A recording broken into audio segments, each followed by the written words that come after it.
বিশিষ্ট আইনজীবী আমাদের বাবুলাল সাহেব।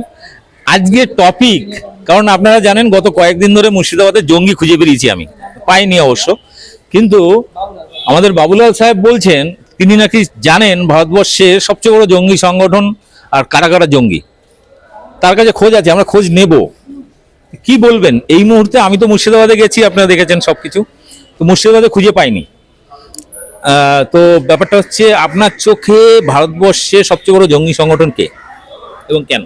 দেখুন, জঙ্গি কাদেরকে বলা হয় আগে এই তত্ত্বে আসতে হবে।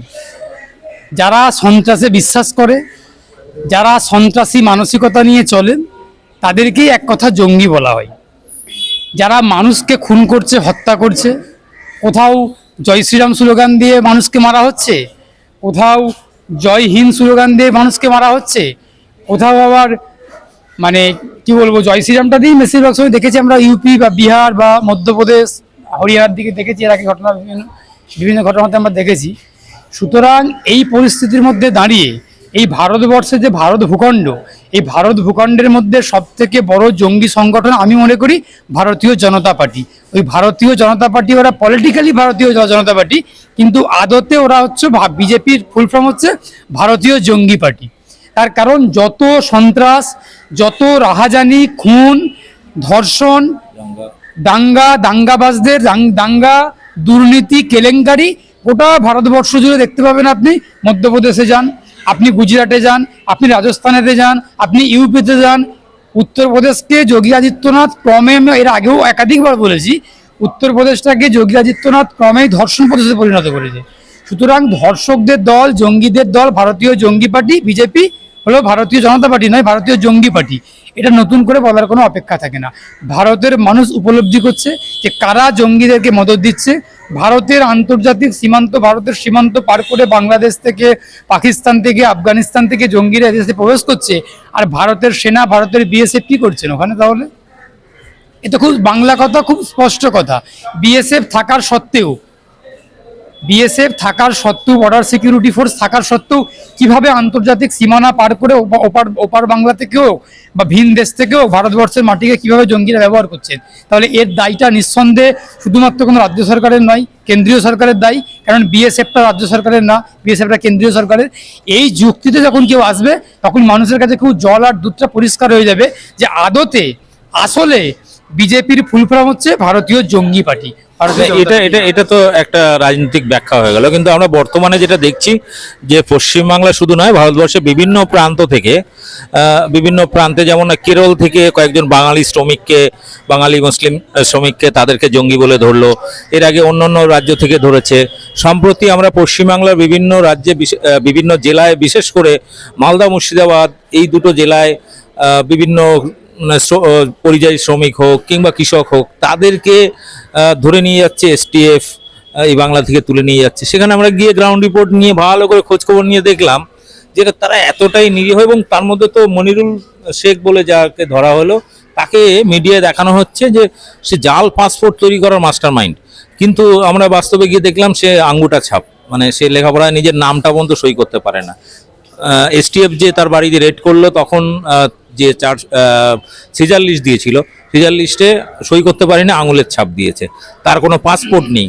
যে মূর্খ মানুষ, সে পাসপোর্ট কেলেঙ্কারির একটা মাস্টার মাইন্ড হতে পারে? মানে এইভাবে ট্যাগ লাগানো হচ্ছে মুসলিমদেরকে, যার বিরুদ্ধে কোনো সন্ত্রাসী বা জঙ্গি কার্যকলাপের কোনো রকম প্রমাণ নেই। এটাকে কেন দেখানো হচ্ছে? এটা কি বিজেপির তাদের নিজেদের সন্ত্রাসী বিষয়টাকে ঢাকা দেওয়ার জন্য, না অন্য কোনো ফ্যাক্টর রয়েছে? দেখুন, মিডিয়া, আপনি যেটা বললেন, কোনো এক ব্যক্তিকে মিডিয়া মানে এসটিএফ অ্যারেস্ট করেছে, সেখানে মিডিয়া দেখিয়েছে মনিরুল বা কোনো একটা নাম বললেন যে উনি নাকি জাল পাসপোর্ট তৈরি চক্রের মূল মাথা। আবার ওটাও মিডিয়া, কিন্তু আবার আপনি একজন সাংবাদিক হিসেবে ফিল্ডে গিয়ে দেখেছেন যে আদৌ উনি সই করতেন জানতেন না, টিপ সই দেন, সই করতেও নিজের নামটাও সই করতে জানেন না। তাহলে এই যে মিডিয়ার যে একটা একপক্ষ মনোভাব নিয়ে মিডিয়া যে তার নিরপেক্ষতা হারিয়েছে, ভারতীয় সংবাদ মাধ্যম তার যে নিরপেক্ষ মানসিকতা, তার যে নিরপেক্ষতা, তার যে স্বচ্ছতা, তার গ্রহণযোগ্যতা, এটা যে হারিয়েছে, এটা খুব পরিষ্কার হয়ে গেল আপনার বক্তব্যের মধ্যে দিয়ে। এবার আমি আসছি যে যা মুসলমানদেরকে দেখতে পেলেই জঙ্গি বলে দাগিয়ে দেওয়া হচ্ছে। 2014 সাল থেকে যখন কেন্দ্রেতে নরেন্দ্র মোদী সরকার ভারতবর্ষে ক্ষমতায় এসেছেন, তারপর থেকে এই ভারতবর্ষ জুড়ে সংখ্যালঘু বেছে বেছে মুসলমান সম্প্রদায়কে আক্রমণ করা হয়েছে। সংখ্যালঘুদের জীবন জীবিকা, সংখ্যালঘুদের সম্পদ, সংখ্যালঘুদের ধর্মাচরণ, সংখ্যালঘুদের যে ধর্মীয় স্থান, সব জায়গাতে উপাসনা স্থল, এই সব জায়গাতে বিজেপির নেতৃত্বে সরকার, কোথাও কোথাও রাজ্য সরকার, কোথাও কোথাও কেন্দ্রীয় সরকার, বিজেপির নেতারা, মন্ত্রীরা কখনো কখনো বিচার ব্যবস্থাকে কাজে লাগিয়ে, কখনো কখনো নিরপেক্ষ সংস্থাগুলোকে কাজে লাগিয়ে এই কাণ্ডগুলো করেছে। সুতরাং নতুন করে বলার কিছু অপেক্ষা রাখে না। 2014 সালের পর ভারতবর্ষ জুড়ে যেটা হচ্ছে যে মুসলমান সংখ্যালঘু মুসলমানদেরকে দেখলেই একটা অন্য জঙ্গি মতো করে ভাবনা চিন্তা হচ্ছে, কখনো কখনো পাকিস্তানি বলে দাগিয়ে দেওয়া হচ্ছে, মানে তারা ভারতীয় নাগরিক, তাদেরকেও পাকিস্তানি বলে দাগিয়ে দেওয়া হচ্ছে। তার মধ্যে দিয়ে মিডিয়া ট্রায়াল চলছে। আমরা সাধারণত যারা আমরা আইনজীবী, যারা আমরা ওকালতি করি, বা আমরা সবাই জানি যে বিচার প্রক্রিয়াটা চালায় কে? আদালত। কোর্টের দায়িত্ব আছে বিচার প্রক্রিয়া চালিয়ে নিয়ে গিয়ে বিচার করা, সম্পূর্ণ করা এবং তাকে রায় ঘোষণা করা, দোষী হলে সাজা দেওয়া আর নির্দোষী হলে তাকে মুক্তি দেওয়া, এটা বিচার ব্যবস্থার কাজ। কিন্তু ভারতীয় বিচার ব্যবস্থা যে কাজটা করার দরকার, সেইখানে ভারতীয় সংবাদ মাধ্যম সেই কাজটা অধিকাংশরা মিডিয়া ট্রায়াল করে দিচ্ছেন। এখানে মিডিয়ার একটা খুব বড় ভূমিকা রয়েছে। এই দেশটাকে অধঃপতনে নিয়ে যাওয়ার জন্য ভারতের এক শ্রেণীর মিডিয়া, আমি আর নাম করে কিছু বলছি না, সবাই বুঝতে পারছেন, আপনারাও বুঝতে পারছেন, ভারতের এক শ্রেণীর মিডিয়া, তারা ভারতবর্ষটাকে, যেমন ভারতের কেন্দ্রীয় সরকার বিজেপি যেমন দেশটাকে কবরের দিকে ঠেলে নিয়ে যাওয়ার চেষ্টা করছে, আর ভারতের এক শ্রেণীর মিডিয়া ওই শাসক দলের কাছ থেকে টাকা নিয়ে, ঘুষ নিয়ে হোক, টাকা নিয়ে হোক, তোলা নিয়ে হোক, যেভাবে হোক না কেন, ওটা মিডিয়া মানুষের মগজ ধোলাই করছে, দেশটাকে কবরে পাঠানোর চেষ্টা করছে। এটা হলো মোদ্দা কথা, খুব পরিষ্কার কথা, খুব স্পষ্ট কথা। সম্প্রতি শুভেন্দু অধিকারী ঘোষণা করেছেন 26-এ বাংলায় হিন্দু সরকার গড়বে। আমি শুভেন্দু অধিকারীকে নিয়ে কোনো কথা বলবো না, তবে আমি সত্যিই বলছি, আমি ক্ষমা চেয়ে নিচ্ছি, কারণ শুভেন্দু অধিকারীকে নিয়ে এই জন্যই কথা বলবো না, আমাকে শুভেন্দু অধিকারী নামটা নিজেকে গালাগালির মতো মনে হয়, যে ওটা একটা গালাগালি। এই যে বললাম, যেন আমি নিজেকে করার জন্য গালাগালি দিয়ে দিলাম। শুভেন্দু অধিকারী নামটা একটা গালাগালি এই বাংলার মাটিতে, ভারতবর্ষের মাটিতে। সুতরাং শুভেন্দু অধিকারীকে নিয়ে আমি আর কোনো কথা বলবো না। অনেকবারই শুভেন্দু অধিকারীর নামটা নিলাম, যতবার নিলাম ততবার আপনারা ভাববেন যে আমি গালাগালি দিলাম। সুতরাং আমি তো একজন আইনজীবী, আমি গালাগালি দিতে পারি না। শুভেন্দু অধিকারীর নামটা আমার কাছে গালাগালি, আমি ওর নাম নিয়ে, ওনার নাম নিয়ে, ওনাকে আবার উনি বলতেও লজ্জা বোধ হয়। উনি না বলে ওকে তুই বলে সম্বোধন করাটাই উচিত, কারণ যেহেতু একদম নিম্ন মেধার রাজনীতিবিদ, উনি রাজনীতিবিদ না, নিম্ন মেধার রাজনীতি করেন, নিম্ন রুচির মানুষ আর নিম্ন মানসিকতার মানুষ। ওনাকে নিয়ে কোনো কথা বলবো না। ওনার থেকে পাড়াতে যেসব গ্রামগঞ্জ এবং কিছু একটা প্রাণী আছে, তারা ঘেউ ঘেউ ঘেউ ঘেউ করে, আমি প্রাণীটার নাম বললাম না, একটা প্রাণী আছে তারা ঘেউ ঘেউ করে, লেজটা তাদের বাঁকা থাকে, ওই সেই প্রাণীর মূল্য আছে, তবু ওই শুভেন্দু অধিকারী নোংরা নর্দমার একটা কীট, ওর কোনো মূল্য নেই আমার কাছে অন্তত। বিষয়টা হচ্ছে যে আমরা লাগাতার যেমন পশ্চিমবাংলাকে এর আগে আমরা দেখেছি যে পশ্চিমবাংলায় বাংলাদেশের ইস্যুকে কেন্দ্র করে এখানে উত্তেজনা তৈরি করার একটা চেষ্টা চলছিল, বিভিন্ন ফেক নিউজ ছড়িয়েছিল বিভিন্ন সোশ্যাল মিডিয়া, গদি মিডিয়া। বাংলাদেশের ইস্যুটা ঠান্ডা হতে না হতে হঠাৎ করে আবার নতুন একটা জঙ্গি আবহাওয়া, সেটা এবার ঠিক আমরা যখন এটাকে একটা এক্সপোজ করতে শুরু করলাম, তারপরে এখন দেখলাম যে একটা করোনা নতুন ভ্যারিয়েন্ট বা একটা ভাইরাস এসছে, এটা নিয়ে মিডিয়া কিন্তু ঝাঁপিয়ে পড়েছে মানুষকে আবার আতঙ্কিত করার জন্য। মানে আতঙ্ক ছড়ানোর কি মিডিয়ার কাজ? মানে আতঙ্কিত করা, তাহলে এরাও তো এক ধরনের সন্ত্রাসবাদী সংগঠন না। দেখুন, এই যে ভাইরাসটা যেটা এসেছে, চিকিৎসা বিজ্ঞান নিয়ে কোনো কথা আমি বলতে পারি না। আমি যেহেতু নিজে একজন আইনজ্ঞ, আইনবিদ, আমি আইন নিয়ে কথা বলবো, আইন, আদালত, সংবিধান, কোর্ট, এসব নিয়ে কথা বলবো, এটা খুব সমীচীন। এবং সচেতন নাগরিক হিসেবে রাজনীতি নিয়ে, বিদেশ নীতি নিয়ে, অর্থনীতি নিয়ে কথা বলবো, এটাও মানে সমীচীন। কিন্তু আমি যেহেতু চিকিৎসা বিজ্ঞানের ছাত্র নই, আমি বিজ্ঞানের ছাত্র নই, আমার ক্ষেত্রে এই ভাইরাসটা নিয়ে কোনো মন্তব্য করছি না। তবে আবারও বলছি, যে কোনো আতঙ্ক, যে কোনো প্যানিক, যে কোনো জিনিস, যে ঘটনাগুলো ঘটছে, এর পেছনে ভারতীয় সংবাদ মাধ্যম, মিডিয়ার একটা ভূমিকা আছে। মিডিয়া মানুষকে যেমন আতঙ্কিত করে, মিডিয়া এক শ্রেণীর, আমি কিন্তু আবারও বলছি এক শ্রেণীর মিডিয়া, সবাই না, এক শ্রেণীর মিডিয়া মানুষকে যেমন বিচলিত করেন, মানুষকে বিভ্রান্ত করেন, আবার মানুষকে আতঙ্কিতও করেন। সুতরাং এই মিডিয়াকে কাজে লাগাচ্ছেন কারা? শাসক দল। লক্ষ লক্ষ কোটি কোটি টাকা বিজ্ঞাপন দিচ্ছেন, কোটি কোটি টাকা দিচ্ছেন, দিয়ে মিডিয়াগুলোকে কাজে লাগিয়ে মানুষের মধ্যে একটা বিভ্রান্ত তৈরি করার চেষ্টা করছে।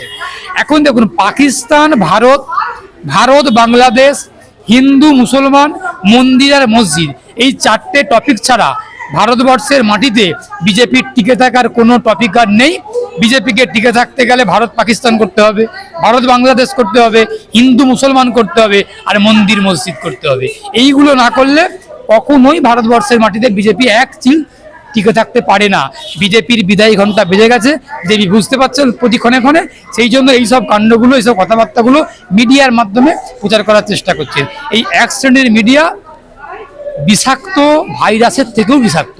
কোভিড ভাইরাস হোক, বর্তমান যে ভাইরাসটা এখন দেখতে পাচ্ছি, এই সমস্ত ভাইরাসের থেকে এক শ্রেণীর মিডিয়া আরো বেশি মারাত্মক। আমি একটা মিডিয়ার নাম নিয়েই বলছি, সেটা হচ্ছে পশ্চিমবঙ্গের মধ্যে একটা চ্যানেল আছে, কি আর বাংলা নাকি কি বাংলা বলতে পারবো না, একটা পাগলদের চ্যানেল, কয়েকটা সাংবাদিকও থাকেন, আদৌ তারা আমরা ওটাকে বলি RSS বাংলা। ওই RSS বাংলা, ঠিকই বলেছেন, ওটা আমিও বলতে যাচ্ছিলাম, বললাম না, ওটা হচ্ছে RSS বাংলা, আর বাংলা না, ওটা RSS বাংলা।